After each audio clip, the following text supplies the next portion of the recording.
tell me that I'm never. Halo semua, salam sejahtera Malaysia. Selamat datang ke channel Fels Lifestyle. Tuan-tuan dan puan, ini satu duka cita untuk kepimpinan politik di Malaysia. Dan berita duka cita ini akhirnya disentuh ataupun akhirnya sendiri keluar daripada mulut Tun Dr. Mahathir Mohamad. Saudara-saudara, sebelum ini Anwar Ibrahim sebagai Perdana Menteri ada menzairkan rasa duka cita beliau berkaitan dengan pemergian pemimpin daripada Hamas, yaitu Ismail Haniyeh. Dan yang terkini, Mahathir pula membuat kenyataan. Pada 1 Ogos 2024, Tun Mahathir sedih, marah pembunuhan Ismail Haniyeh. Mungkin kita juga boleh kata ini adalah satu kematian yang mengejutkan Tun Mahathir, kerana beliau sendiri telah mengatakan bahawa beliau sedih dan juga marah dengan pembunuhan ini. Mari kita lihat dalam satu artikel daripada Malaysia Gazette. Bekas Perdana Menteri Tun Dr. Mahathir Mohamad melahirkan rasa sedih dan marah atas pembunuhan Ketua Biro Politik Hamas, Ismail Haniyeh. Menurut beliau, pembunuhan Haniyeh akan kekal sebagai peringatan betapa payahnya negara Israel dan semua pihak yang mendukung rejim Zionis itu adalah hipokrit dan pengganas sebenar. Jelasnya, pembunuhan extrajudicial Israel ke atas pejuang kebebasan Palestin menunjukkan betapa sombong, kejam dan kejinya rejim Zionis itu. Saya berasa sangat bangga dan bertuah kerana mengenali Ismail Haniyeh selama ini.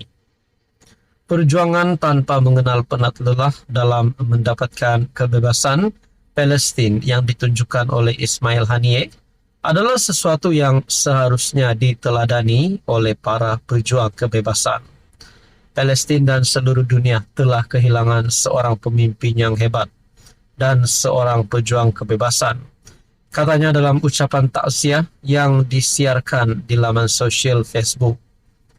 Menurut Dr. Mahathir, media barat dan sesetengah pemimpinnya berterusan mengutuk Hamas dan Haniyeh sebagai pengganas ketika Benjamin Netanyahu, Angkatan Pertahanan Israel IDF, dan pendatang haram Yahudi telah melakukan penindasan terhadap rakyat Palestin sejak sekian lama. Ujar beliau, sikap hiprokrasi jijik Barat dan sekutu mereka itu adalah sangat memualkan. Saya sangat marah kerana dunia Barat yang sepatutnya boleh melakukan perubahan memilih untuk berdiam diri, boleh malah berpihak kepada Israel dalam tindakan keganasan dan genosid yang dilakukan rejim Zionis itu terhadap rakyat Palestin.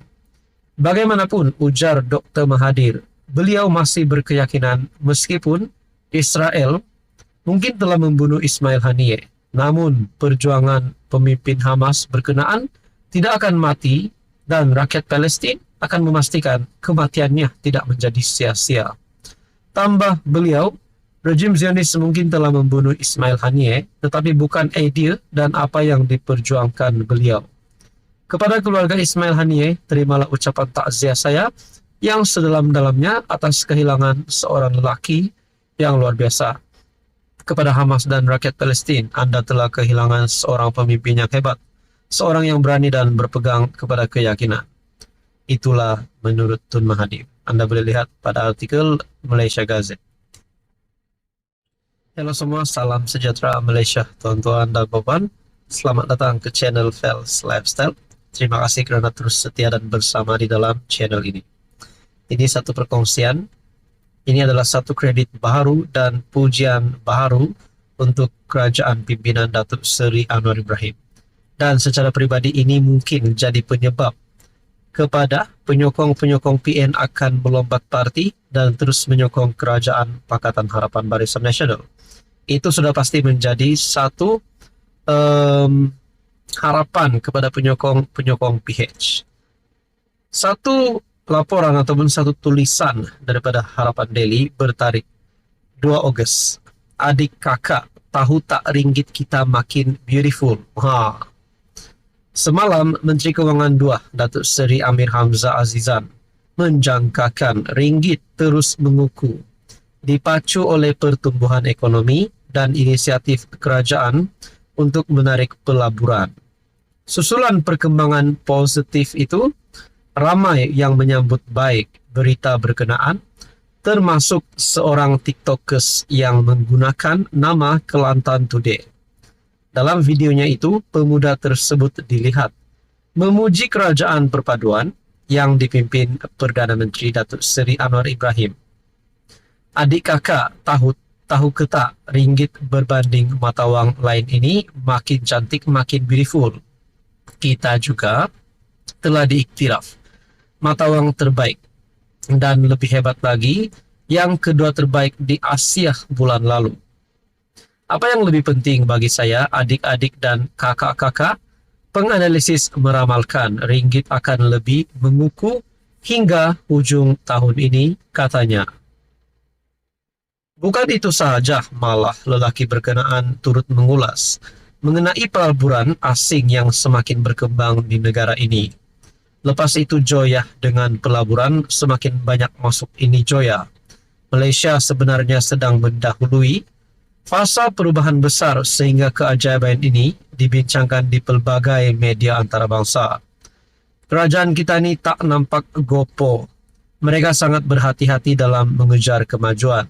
Sebagai contoh, selepas subsidi telur, ayam dan diesel dialihkan, majoriti rakyat hampir tidak terasa akan kenaikan harga barang yang mengejut. Malah harga ayam dan telur semakin stabil. Hari ini MIDF, Amanah Investment Bank, Berhad mengunjurkan ringgit akan terus meningkat pada separuh kedua 2024. Berikutan mata wang itu telah menguku melepasi paras RM4.60 berpotensi mengakhiri tahun ini pada RM4.43 akhir 2023, RM4.59.